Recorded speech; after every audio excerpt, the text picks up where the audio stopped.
Welcome to the Software Lifecycle Stories podcast. We bring you stories of what worked and sometimes what did not in the course of discovering, designing, developing, delivering, and using software based solutions, as shared by practitioners who went through these situations.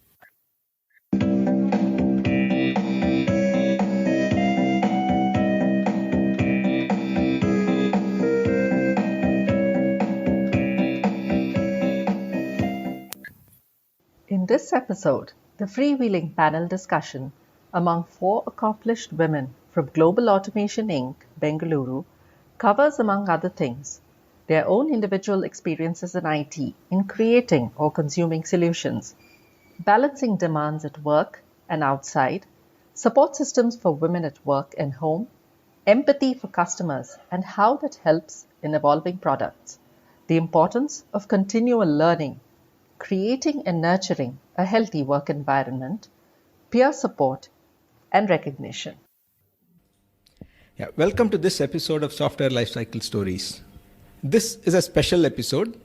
On the occasion of International Women's Day, we bring you a panel discussion with four women representing different roles and perspectives on what they like about being in IT or using IT solutions, and how they found their own ways to leave a mark on their professional contributions.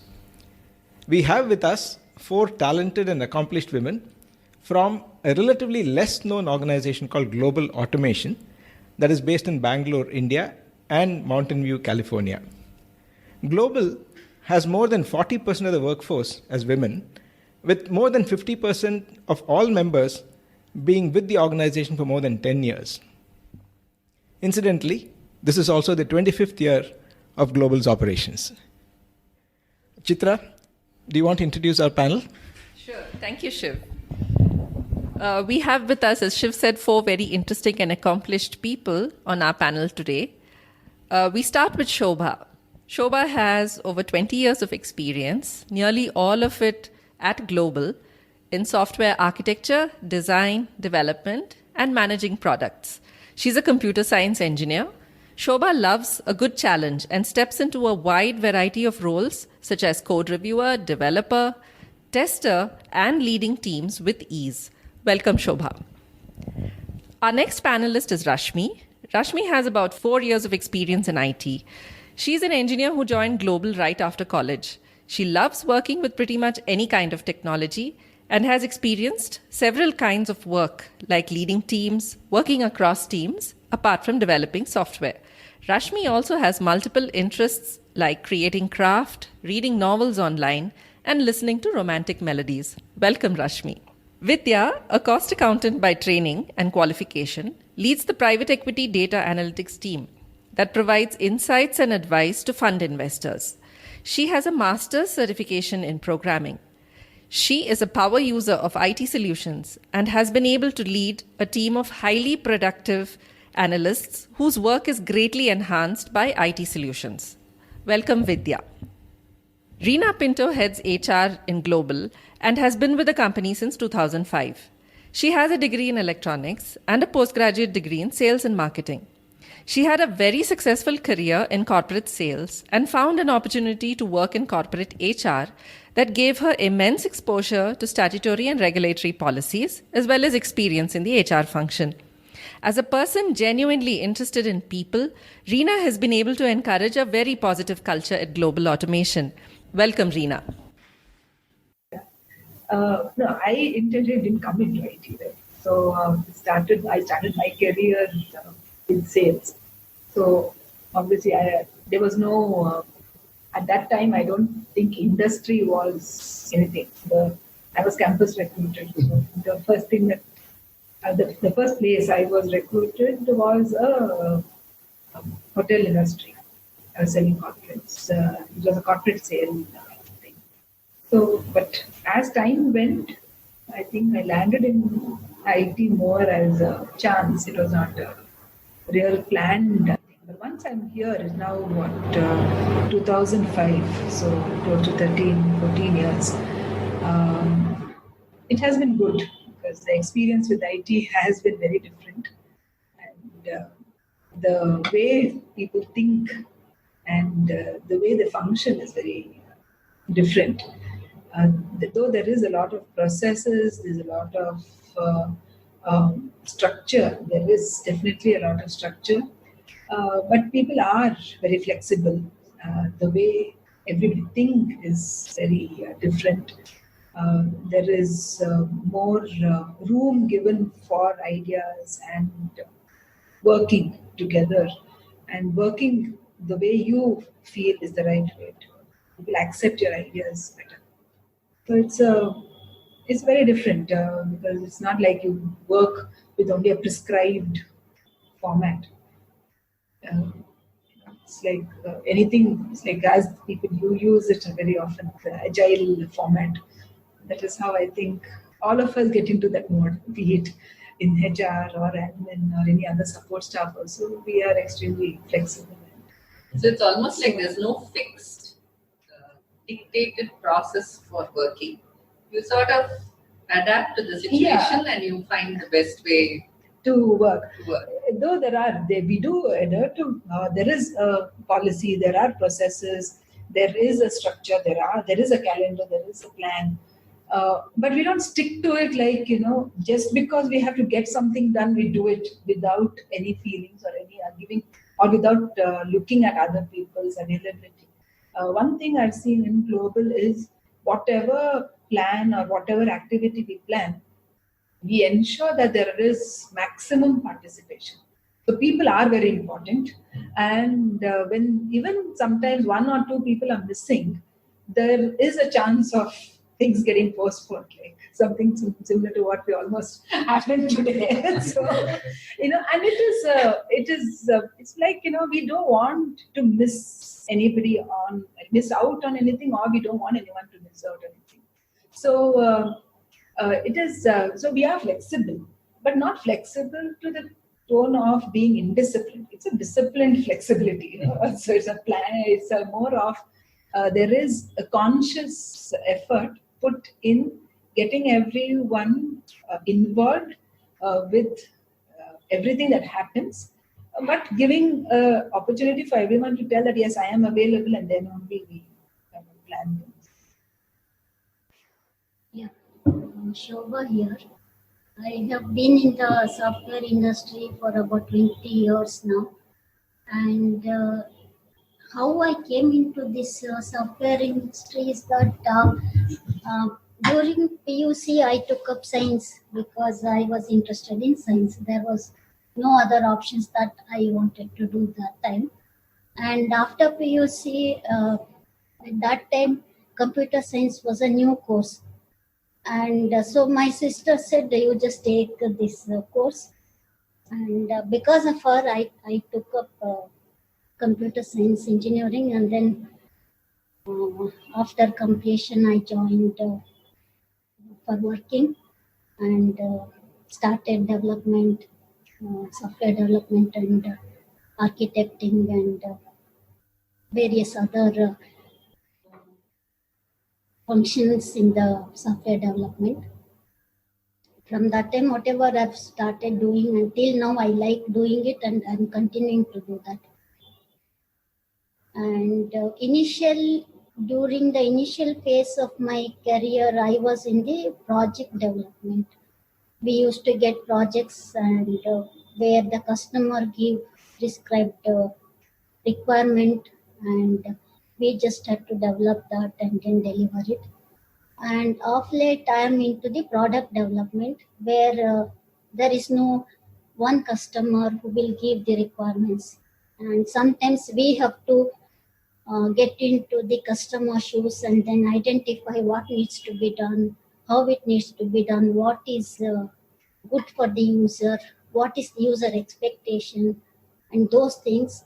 We have to do a lot of thinking and then come up with requirements and design the solution for that and then implement it, and then show it to the customer, get their feedback, and then improve on whatever we have done and change if there is a need. So that has made me like it's a completely different way of working actually. So here there is more scope for us to come up with something new, give our ideas, how we can do and all that.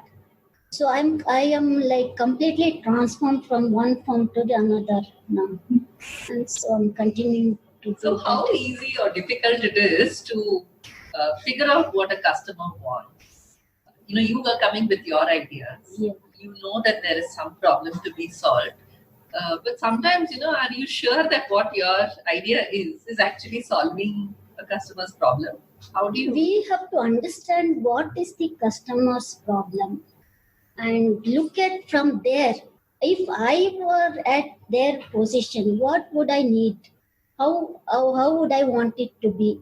And that gives us some idea of how we have to So develop do you it. actually talk to any customers, or how do you do this? How do you develop this understanding of what Yes, it is like to be a customer? sometimes we get an opportunity to talk to the customers, but not always. We will also have a team where we discuss that this is the problem to be solved and how we can develop or design the solution for that. We will have a discussion on that, and then everybody's ideas is discussed, and then what is the best one, I think we will decide and then continue on that. So when so many ideas are floating around, right, how do you decide which is the best one to pick? What happens there? Sometimes we will vote also. And the poor customer is at the receiving end of it. Yeah, anyway, after the customer demo, I think it might change also. So, Okay. In fact, a similar question to Reena also. You said that in IT, there are so many ideas, so much of flexibility and all that. Everybody probably comes up with some idea, saying, shall we do this? Yes. So how do you kind of balance or choose what to do or what not to do? Yeah, that is where I think our discernment comes into picture. Most of us, we all have come with experience. Now with a few years of experience, Rashmi will vouch for that. The fact that we come with experience, we know certain things work, certain things do not work, certain things are practical, certain things are not practical. And even in terms of the time that will take to implement idea, how to kind of put it into action, that one of us have to be a little good at kind of deciding which is the best way to go ahead. It's not that the other ideas are completely shell, but they all might contribute to implementing this idea that we've decided ultimately to go ahead with. Mm-hmm. So many times it is when everyone speaks, there's little of everything that is spoken or discussed, which ultimately becomes the wholesome plan ahead. So especially when it comes to organizing an event or even announcing certain competitions or activities, there is a lot of debates. Everything is debated upon, and there are definitely certain people who agree, who disagree. Certain people have better ideas, but we have to see which is something that will work within the time frame. Okay. So that's how we go ahead and do it. I can see Vidya's wanting to say many things, Vidya. I was just thinking, what do we do? So I'm on the data analytics side, and that's how I came into Global. And I'm one of the primary users. I'm not a developer. I'm a primary user of the system, of the software one of the softwares that we develop here. And I was wondering, what do we do? I mean, you never really consciously answered that question, but I was thinking that there's so many of them here that come with expertise, right? Of how to do the architecture, of how to do the programming, and how to do the estimation. The one other thing that I know, because I do that part of it for the Indian funds, is in understanding the domain. You need to know. We are not shooting in the dark, really. So how do we know what to develop?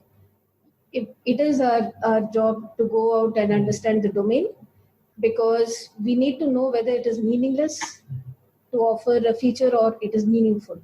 Will it serve them better if we have, so we're constantly talking to the clients and we pick up when we have these, long discussions on, can you do this? Inevitably there is something ticking off at the back of your head that we should probably do this.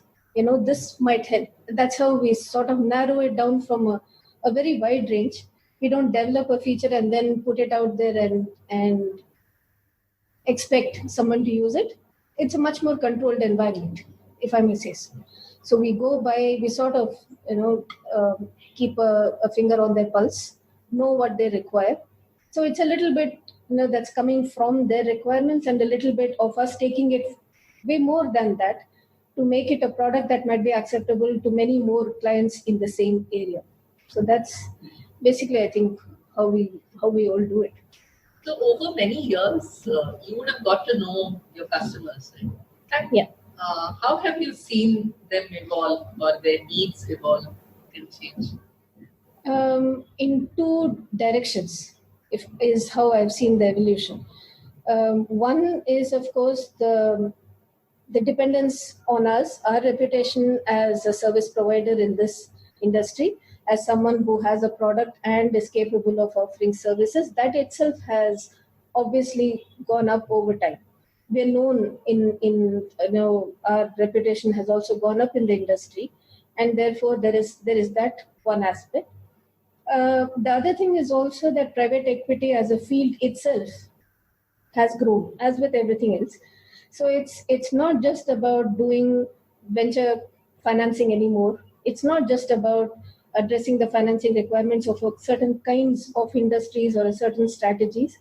It has grown beyond belief in the last decade that I have seen it grow into.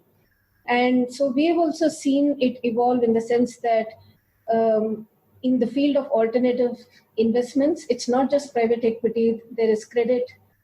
There's a lot of other things so we're getting very specific requests about certain strategies and things like that. So because that has grown and our clients have also moved on to doing many of those strategies and many of those kind of businesses, our requirements have also gone up. So our product has also, and our services, therefore, have also widened in scope. That's probably along the two lines that it has grown for us. Very interesting. This is something entirely new for me, probably hearing it for the first time. So this is Rashmi here. So I've been kind of a fresher into the IT industry, being with almost 4 years of experience. So mine was not the first choice that I have to come into IT. I was basically interested towards biology and all that, but couldn't land into the medical field. So the next best option being in the IT hub Bangalore was to be a software engineer. So I took up software engineering after my PUC, and then after the exams as well, I was not placed, but I was holding one, but the easiest job would be the IT industry. I was waiting for to be a software developer than to just land in one of the IT industry, just being as one of the tester or some other kind of low profile one. So after the exams, I got a college placement and I entered into IT industry.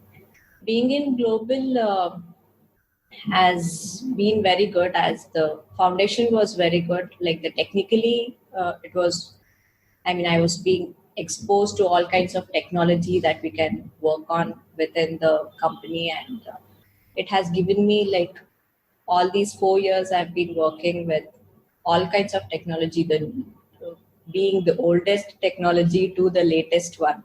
So it is kind of good. Being in IT industry also, it's has given me to grow as personally as well, professionally as well, because the college mentality has changed over this period, and it's getting adapted to the new technologies that we are exposed to day in, day out, and getting adapted to that, and changing from the college mentality to the carefree girl to be the IT women, and handle people, handle situations, handle the pressure, all those things. So it has helped me grow as a person as well. So there's much of a personality development along with the professional or the career that I've gone through. So it has given me the boost and the confidence being in IT industries, I feel, because there is much more like there is opportunity to express ourselves, and there is no much of a restrictions that we will have to.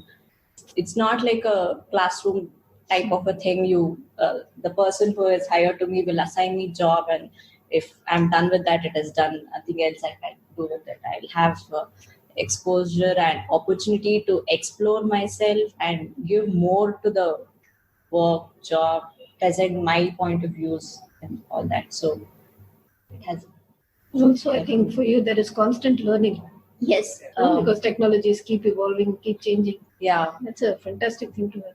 That's true for everybody in the software development. Yeah. Otherwise, we will be I love obsolete that aspect. completely, and Yeah. we can't be in the development Yeah, world. can't be relevant. Yeah. That's an interesting point to segue into. Okay, you talked about a lot of flexibility in terms of independence and thinking, ideas, and all that. And then the challenge having to learn constantly, the personal transformation that you all mentioned. So the mandatory word which I was trying to avoid was this work-life balance. So as you grow in your career, it's not that it is just in terms of number of hours, right? So many hours for work, so many hours for life. The demands at work as well as demands outside work. How have you all adjust? What has been your learning or transformation that could be useful? Particularly as women, I'm sure you have a lot of demands on the non-work side also. So it's actually something that you said as you were telling. It cannot be separated. It's not like a 9 to 5. I am a working woman, and between 5 and the next morning 9, I am a person at home. It can never be segregated like that, because one is. I think that happens to even men, because when you are in a family now, even before we were married or even after marriage and with children, we have to play multiple roles. And I think as we have grown, as we, from the time we are very young, we've always handled multiple roles. That comes with even as you're a student, as you start working, and then you move on. But it gets tougher as time goes on because the demands are also higher. But one thing that I have seen is you cannot really separate the two, but we've been able to kind of focus when one thing that I have learned very consciously, which I've done, is when we are at office, actually when I'm at office, unless I specifically get a call which I have to take, I do not really think back to see what is pending back at home. It doesn't make sense. It doesn't make sense for me to worry about things that are not in my immediate control. As in, I can plan ahead, but I leave it for fun. But it has never bothered me that I'm sitting at office and things are undone unless there is an emergency. And at that time, of course, there is an option of taking off and going. But balancing it out, and even when you go back home, you cannot really leave back work and then go, because there are things that keep coming back to you. Yeah. There might be sometimes there's an activity planned, like sometimes we have our awards coming up or global day coming up. There's some activity happening. There is an idea that springs up even while having a chat back at home or something. Some idea comes, and then you immediately make a note of that in the back of your mind, and then yes, this is something that I need to explore when going back, and this applies in the office. Sometimes in office you see something and you tell this applies back at home. So it's an interchangeable thing. But again, coming back to the fact that we work in an environment where we've been extremely supportive, is that it has helped us. I cannot talk for the rest of the offices, but at least where we work in our current situation back in Global, we have been very conscious about each other's needs beyond office. Yes, our deliverables, our work, and our customers are very important.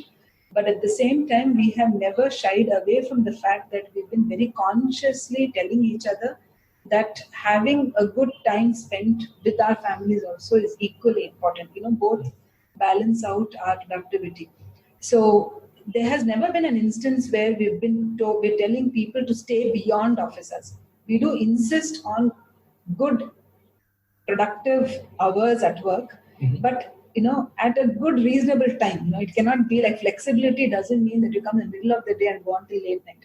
It is flexibility about how you want to plan your day, and maybe sometimes when there is an emergency you can take off, kind of a thing. But try to stick within these hours where you really need to spend quality time at home and good quality time at work, and balance that out. And for women, I think we are very good at planning. I would say so. So it has never been a problem for us to balance it out, and that actually I owe it to the entire, all of us here.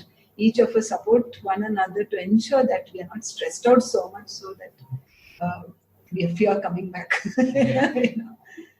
On a lighter note, one of our earlier guests on the podcast spoke about, you talked about taking ideas from home to here or here to home and all that.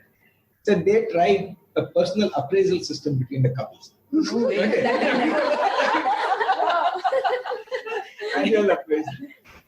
There are certain things you never try. I've tried some of that, a much watered down version of that with my daughter, to basically get her to be responsible of what she was given responsibility for, and how does she rate herself. Did or not, did not done. This was not done. No. I'm just forgiven for doing that. She, I think understands the importance of introspection, and that's the only thing for all of us. I think it's the planning, and then of course execution. So I think that really is the key for all of us. We are all so hard pressed for time. The only thing that will probably save it for us at both work and home is the fact that you've got it all sorted. Be as planned and disciplined as possible, and then hope. Yeah, but in case of emergencies, as Reena rightly pointed out, we have a very supportive system. So it's never been an issue.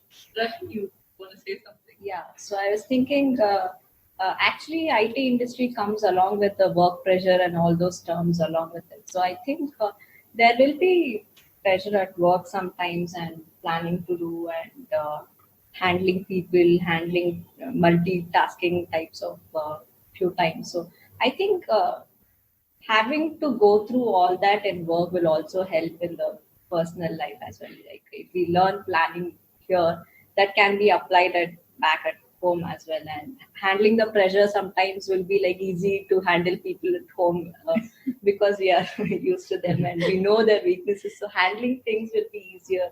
Handling if we are kind of handling way more than what we will do back at home in the office. So that's one thing that I wanted.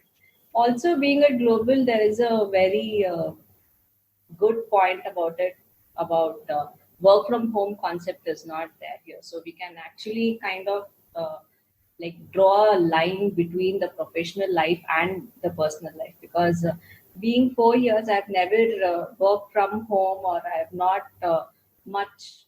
If I'm on leave, I'm on leave kind of a thing. And if I go home, it's like I don't have the accessibility as well, but though it will be running in the back of my mind, I will not literally sit and do anything with regarding to my work at my home, and nothing to do, like the same continues. I will not be sitting in the office and doing something that I have to do at home.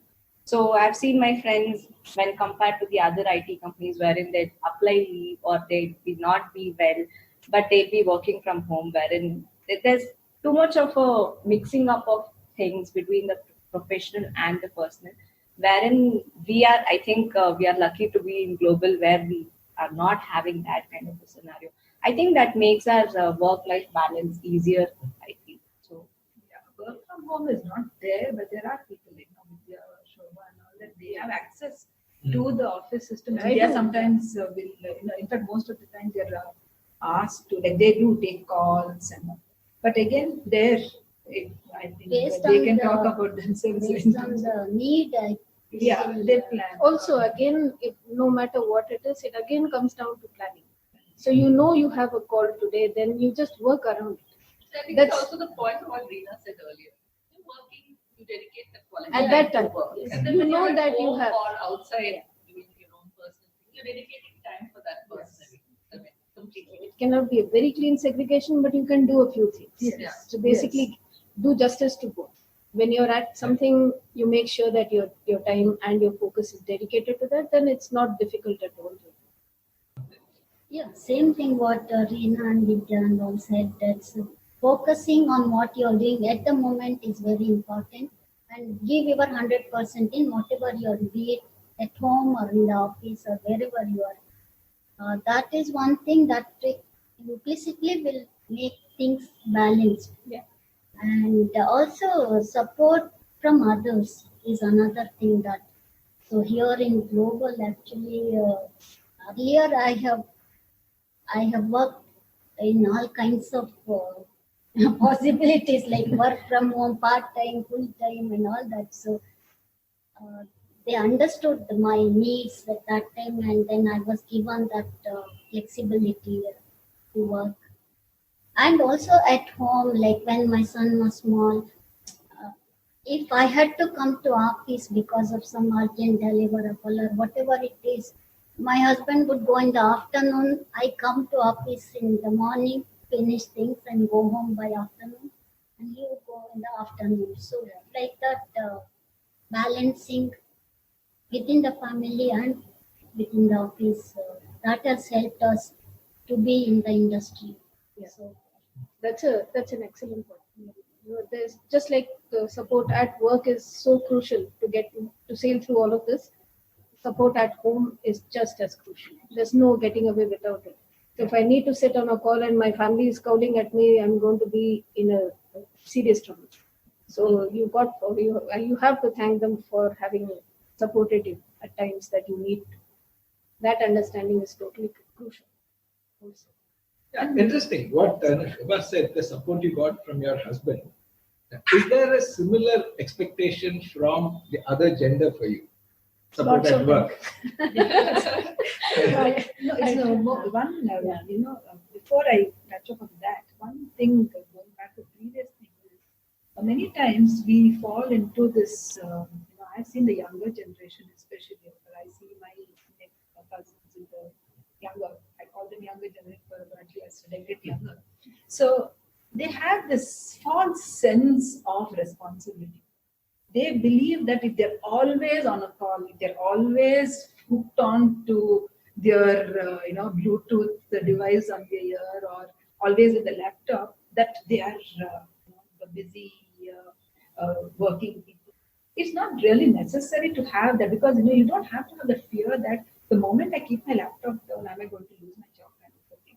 It's like if you are confident that I have this much work and I have to complete it, and if you plan it well, you are definitely going to complete your work.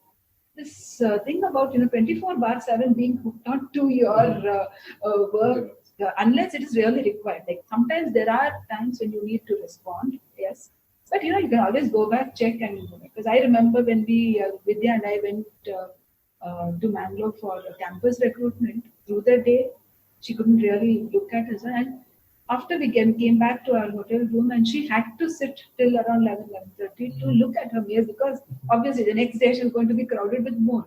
That is a requirement, that is a need. But then this fear of am I missing out on something and all that, But you I also think that's made a sure to complete- take time off for an ice cream Yes, definitely. and eat dosa and everything. Oh, Now it's that's Bangalore has priority. one of the best ice Ice creams. creams. How could you not do that? So, but So we But- did, but- that's Yes. and that's a matter of priority.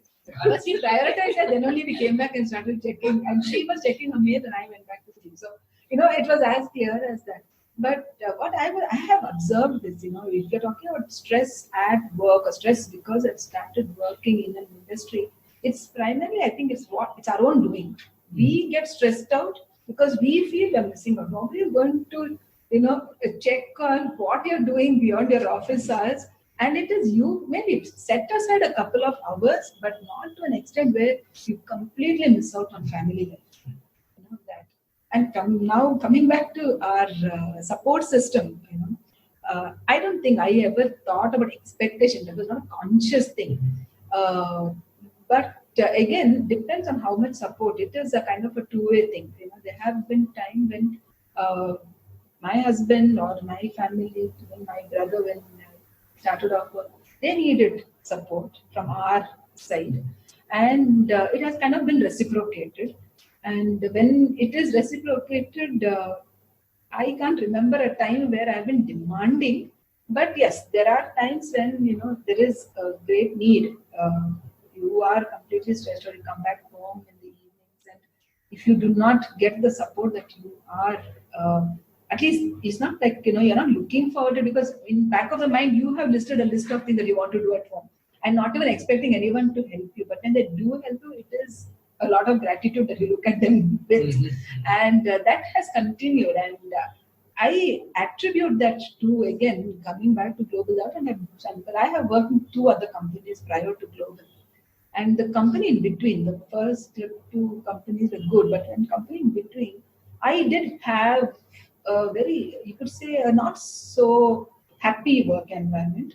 And how much ever we tried to get that environment there was this kind of dominance and a kind of a thing that was happening, which was actually affecting us personally. Something like a lot of command and control. Yeah, just too, controlling and all that. So that actually started affecting many of us. And I could see, especially since our CEO was a male, was having this kind of attitude, you could see that percolating slowly to the rest of stuff, like say an accounts person or an admin person, an IT person, who would not be available unless, it's their time, kind of a thing. And that in turn was affecting their family life also, though they were not personally like that. And we actually called in for a discussion then, and we discussed about how we should not change our characters, our original characteristics, just to kind of accommodate, and especially if it's a negative thing. Learn the positive, but definitely not these kind of things where you're not supportive. And that I saw that drastic change when I started working in Global, and after that it has been consistent in the last so many years, is that what we have experienced here has made us better humans. Back at home, my tolerance level, my patience level, my understanding of the other person. One thing that Gopal always keeps telling me, keep separating the action from the person. I used to find it very funny earlier because I used to pass judgments very quickly, and separating the action from the person was just not, it was more good in theory. In practice, it was so difficult. But you won't believe it is actually possible, and it has been my practice for many years now. And it doesn't matter to me. In fact, I can still go hug and kiss a person who has annoyed me to the core in a particular context. And when I take the context out, I still like the person, whoever he or she is. Right? So if you see in Global, we've had many arguments, we get into discussions and all that. But after that, we are back to being good friends. And that comes with a lot with culture and value systems. Yes. It has got to do a lot with the value system, which I think we have to uphold and pass on. Very nicely put. Yeah. So then I think I will just have this hypothetical question, right? So far, Global's remained a small company, relatively smaller when you compare to a lot of the other tech or IT companies. So, how would you feel, and what do you think you would do if suddenly this company were to have a lot more people? It is challenging. It is challenging, but if you look at the way each of us have grown, now Vidya has 14 years, Shobha close to 20 years, and I'm talking about in Global alone, and 14 years.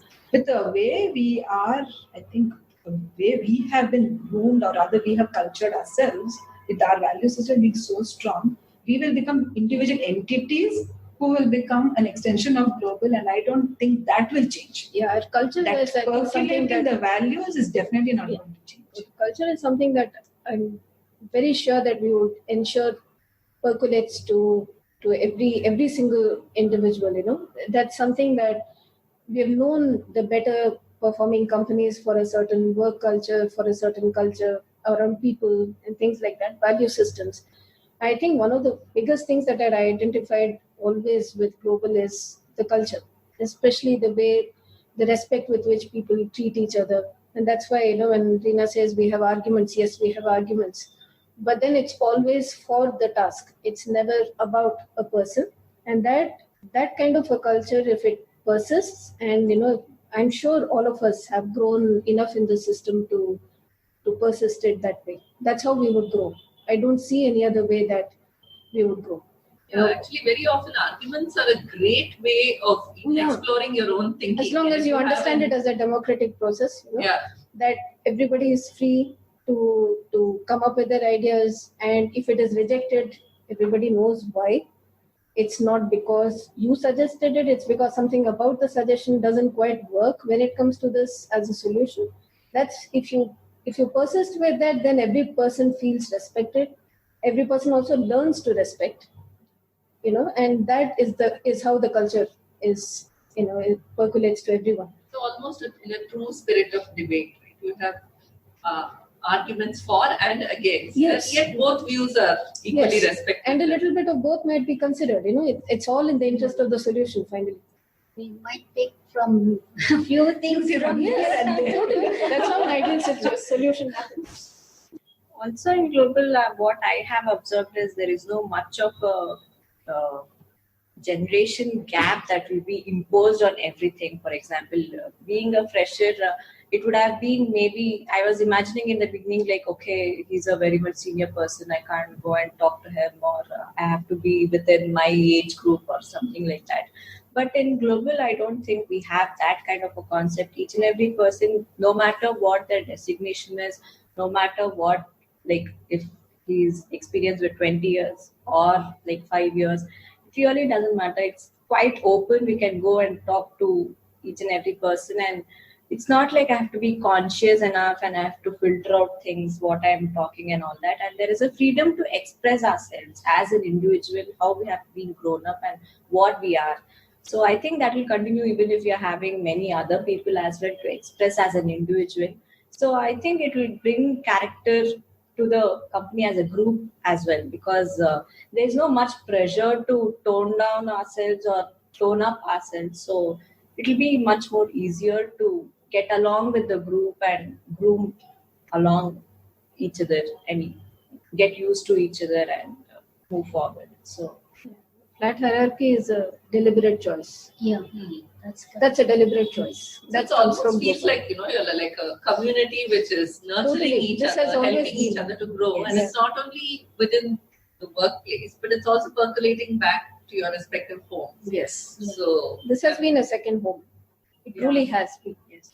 I think my daughter has grown up enough around here as much as she's grown up at home. It just feels like home. She truly is a global citizen. She's a global citizen, yes. All our kids are. And it was many years that Mani, somebody who used to work here, he's here. He used to get his son sometimes over, and his son used to come and see the place that Mani used to sit at.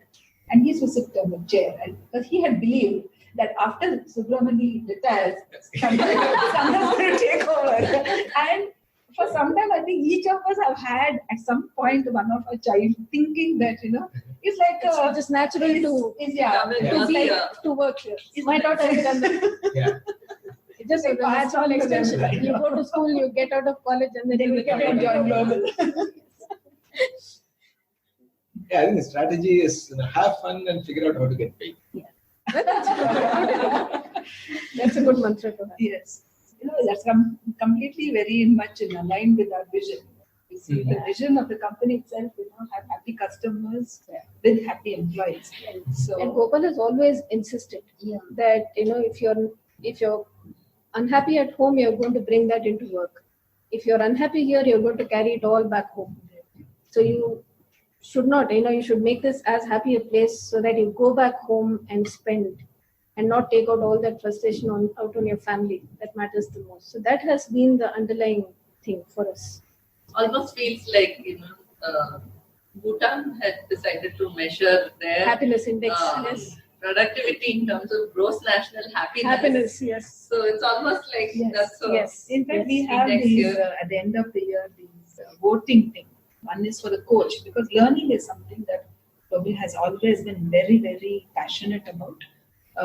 One thing that if you hear Blue Gopal or Paul or Vishwesh used to be there, and everybody, even us, everything, when every time we look at each other, we're only talking about learning. Learn from everything, starting from your English, your etiquettes, to technology, to finance, everything. It's a continuous process learning.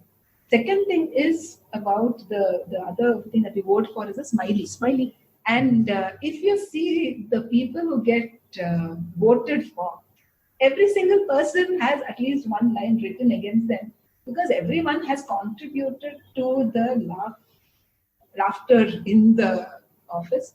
And I can't see anyone. And if you see a person frowning, there's at least 10 people asking what happened. Yes. We cannot see anyone with a long face, and you normally never see people with a long face, but even if they are thinking, they cannot be thinking with a serious face. They have to smile and think, otherwise people are going to come and ask you what's happening. And pantry discussions, I think, range from everything from GDP to the latest movies to recipes to you name it.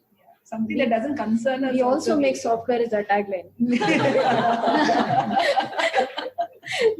That's been our standard joke over the years. So we are either planning the next company event. name is also somewhat global automation. Nobody knows that we develop software. Oh yeah, yes. We also get queries for automobiles and whatnot.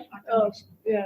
The word because we have storage devices. Who knows? One day you might actually You never know. consider You never developing automotive software. Totally. The way We the never world say is no to headed, right, anything. towards self-driving cars and all that. Why not? Sure. We never say no. We have been talking for a while. The systems haven't shut down. Good.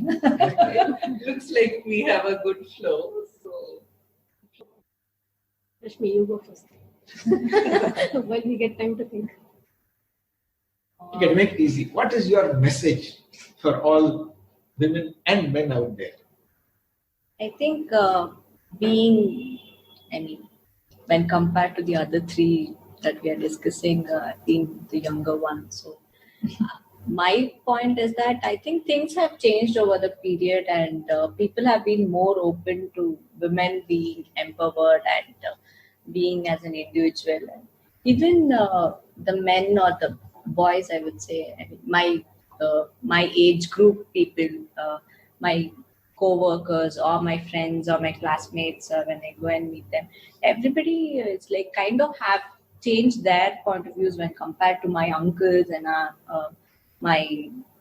the older generation, which, no offense, but if I'm telling the older generation men, I'm not included. So when compared to that, I think things have much changed. I think the girls also needs to step up and has to make a point that yes, I am going to be like this, I want to be like this, and I have to grow myself. Growing towards that, I think even the now generation, the newer generation men are going to support. So even the women has to step up and make a point that yes, I am capable of doing it. I'm able to handle myself, going and working, and be it the late night works or the traveling long distances for work and handling any kind of a job is possible nowadays. The women can make a point to that, telling that they can prove themselves.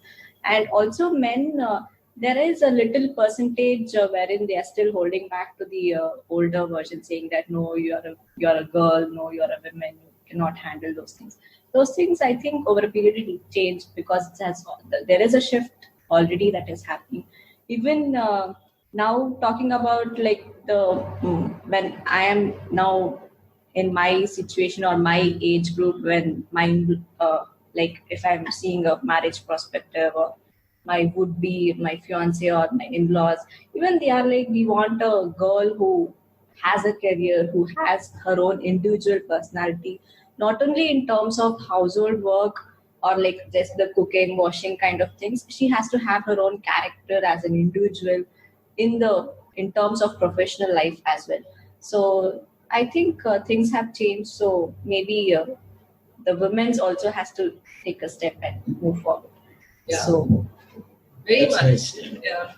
I also strongly believe that it's a matter of your choice also. You choose to do something, then you are perhaps your greatest limiter or your greatest propelling force forward to doing whatever you want. Very nicely said. Thank you. Yeah. Work-life balance is extremely hard on most women because there are a lot of demands. I mean, there are the professional demands, but there are also a lot of demands at home. I might disagree a little bit with Rashmi because I have not seen it changing as much as we should have changed by the 21st century. But there's hope. A few of them have. So the only thing for us, what can we do in the meantime? We can't wait around for the society to change and give us the freedom that we deserve. But in the meantime, the only thing that we can do for ourselves is, I think, not take education lightly. Education is very, very important for everyone, man or woman. Education is extremely important. It aids, it helps you in so many ways. And you may choose not to have a career, but being ignorant is not a choice. So awareness is important, and therefore learning is absolutely critical. To keep yourselves updated with time is absolutely important.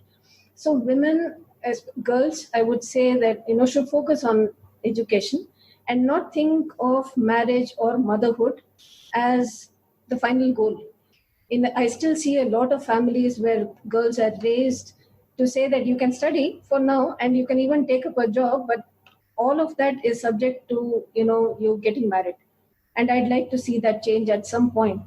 So in the meantime, a lot can be done by the women, by the young girls or the young women, in that if they are focused, if they understand that a career is not just about going out and getting money, it's not just about earning money. As much as I endorse the financial independence that it brings, and it's a huge strength, it's a huge strength. But the personality development is not to be underrated at all. It lends a different dimension to you because you have, most often than not, you are not acknowledged for your household work. Those are considered things that you're just supposed to be doing it. So there's how many families actually say thanks to someone. I mean, neither does a father get a thanks for earning, by the way. But anything that brings in money is considered a much bigger thing to do than something that is non-monetary in nature. And all household work falls in that category.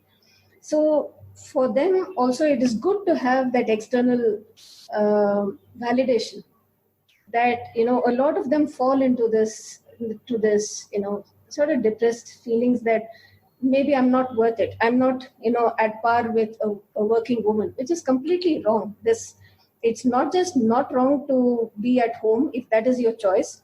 It should not have to be done by force. It should not be a compulsion.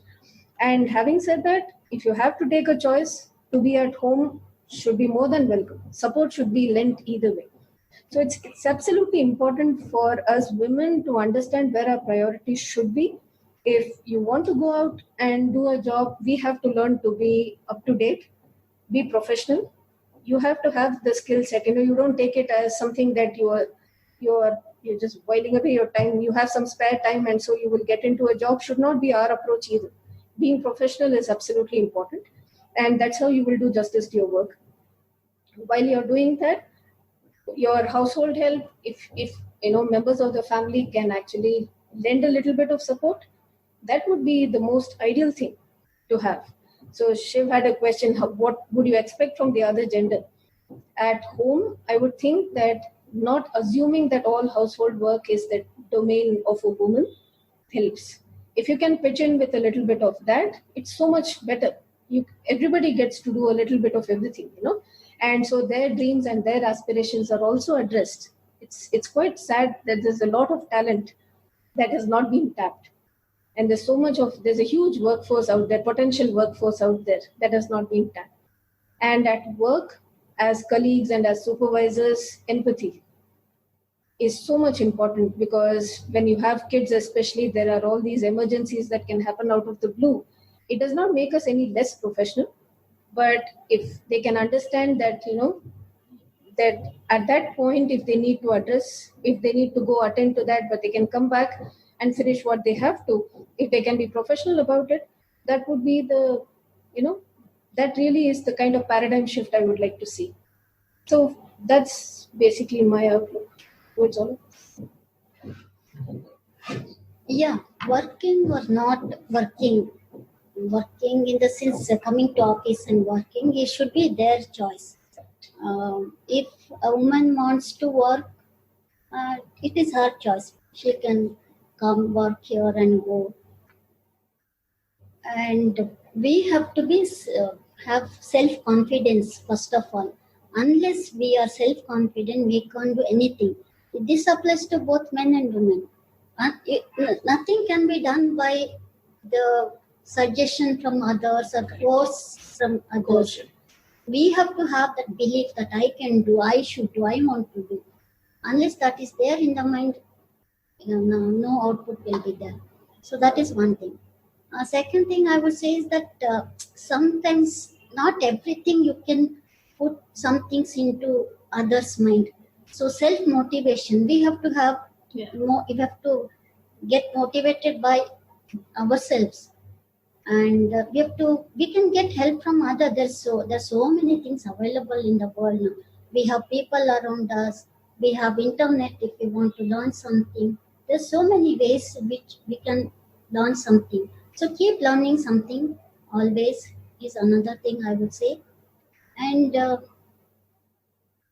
apart from that, supporting each other is something that I would say, be it at home or in the office.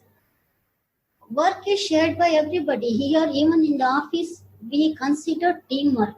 There is no individual deliverable, though everybody will have their own small pieces to be done. Finally, the output is by the team, not by the individual.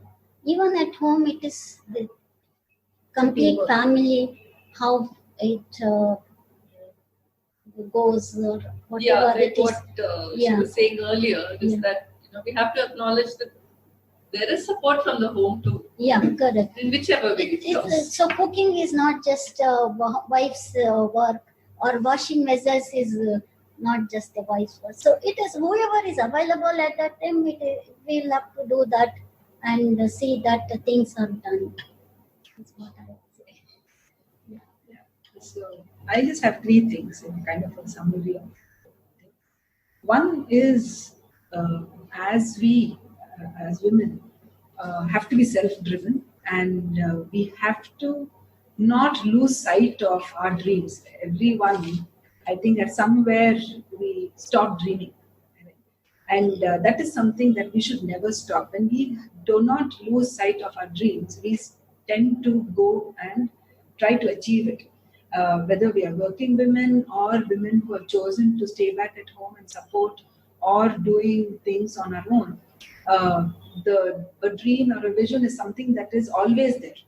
We always want to do something, be it anything, even if it's a hobby or if it is career driven, or even if it is some thing to do with NGOs or working in the social service side. We have to just go there and do it and keep ourselves busy, keep ourselves mentally and physically active, keep ourselves fit mentally and physically. Over a period of time, we get into this, thing of always pitying ourselves or going into this mode of telling that we are the underprivileged lot. We should never ever get into that trap. It's very important to keep ourselves mentally very fit and physically very fit. And it is not an obsession, but it is something to do with our own fitness, which brings out the confidence that we have. And the better dressed we are, the better we take care of our physical selves or our mental status, it gives a lot of confidence. Actually, oozes of the confidence, and that gives us this thing to go ahead and achieve our dreams. And most importantly, never stop learning at all. Be it cooking, gardening, or hobbies, never stop learning, because there's so much to learn. Even taking care of children, there's so much, unless you are the person who can be the role model, you cannot be that hero because every child is looking at you as the hero, right? And you cannot let that down. You have to stand there for them. And there are there's a lot of challenge, there is a lot of struggle, there are a lot of things that bring you down. The elements that causes you to stop doing things are many, many. But the only thing that you have to yourself is your thoughts, your feelings, and your confidence. And those things, nobody can take it away from you. And I think that has to be in your control. And when that is in your control, I think we can do wonders. We really cannot stop. Never give up. Yeah. It's a hard. No, we're not saying it for a moment that this is all easy. Yeah. It's never But easy. it never is Yeah. easy. But give yourself one good reason for why it should go on, rather than finding 10 different reasons for why it won't go on. I think that has to come from within you, because there can be many detractors. Situations can be difficult. We all have gone through all of that. That's where a strong community helps. But predominantly, it has to. Finally, the choice is all yours.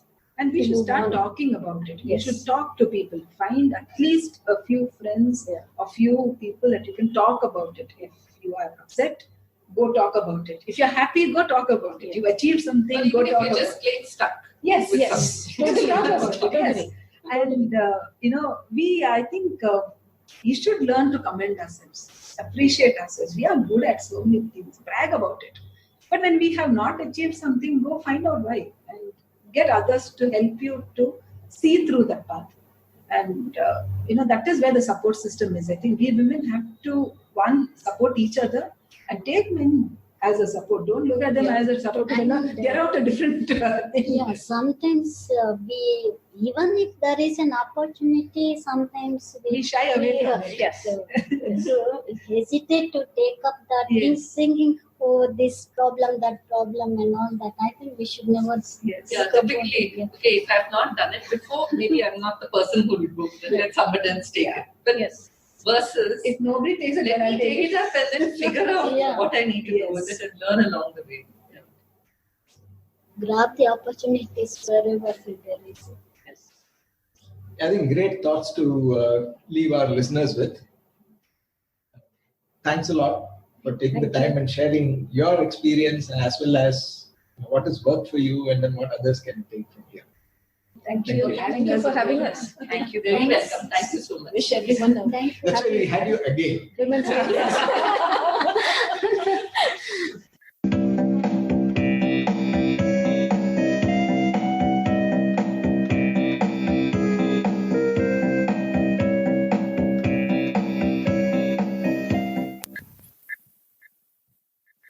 If you like the show and would like to share your experiences with the community or know someone else who might want to do that, please get in touch with us at podcast@pm-powerconsulting.com. That is podcast@pm-powerconsulting.com. Please rate this show on Podchaser, Stitcher, iTunes, or any other podcast client that you find us on. Please also share our episodes with your friends and others in your network. If you or anyone you know would like to be featured on our show, do write to us at this email address: podcasts@pm-powerconsulting.com.